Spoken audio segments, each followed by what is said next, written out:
Welcome to Weekly Investment Podcast bersama saya Ferdiansyah Putra dari Eastspring Investment Indonesia untuk Prudential Indonesia.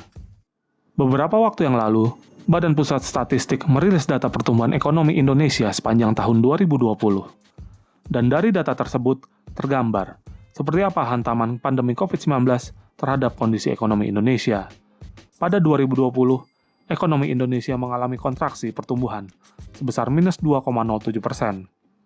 Beberapa lapangan usaha yang mengalami kontraksi pertumbuhan terdalam, diantaranya transportasi dan pergudangan, penyediaan akomodasi, makan minum, dan jasa perusahaan, maupun perdagangan besar dan eceran. Akan tetapi, di tengah pandemi ini, masih ada beberapa lapangan usaha yang masih mengalami pertumbuhan positif, diantaranya jasa kesehatan dan kegiatan sosial, informasi dan komunikasi, pengadaan air, pengelolaan sampah, limbah dan daur ulang, dan bahkan sektor real estate. Secara spasial, dampak pandemi COVID-19 dirasakan dengan level kontraksi pertumbuhan yang bervariasi antar pulau.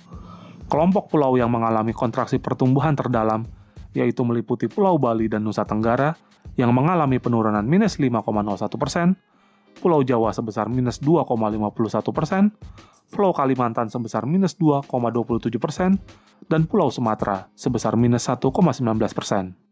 Sebaliknya, dampak COVID-19 relatif tidak terlalu parah pada beberapa kelompok pulau yang justru mengalami peningkatan pertumbuhan, yaitu meliputi Pulau Sulawesi yang masih tercatat tumbuh sebesar 0,23%, dan Pulau Maluku dan Papua tumbuh sebesar 1,44%.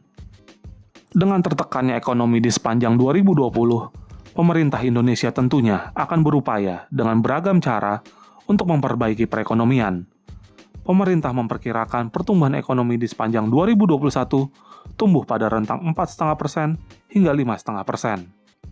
Hal ini sejalan dengan prediksi beberapa institusi internasional terhadap pertumbuhan ekonomi Indonesia tahun ini, di mana setidaknya ada 3 lembaga internasional yang sudah mengeluarkan angka prediksi ekonomi Indonesia terbaru, seperti International Monetary Fund yang memperkirakan ekonomi Indonesia dapat tumbuh 4,8% di sepanjang 2021, lalu World Bank yang memperkirakan tumbuh sebesar 4,4%, sedangkan Asian Development Bank memperkirakan pertumbuhan berada di level 4,5%.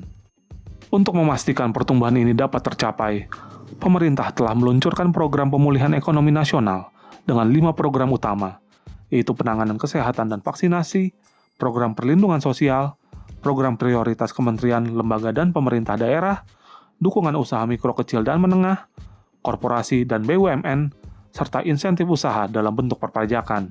Diharapkan, program-program ini dapat membalikan keadaan menjadi lebih baik di tahun 2021 ini. Demikian Weekly Investment Podcast mengenai potret ekonomi Indonesia sepanjang 2020. Semoga bermanfaat dan salam investasi.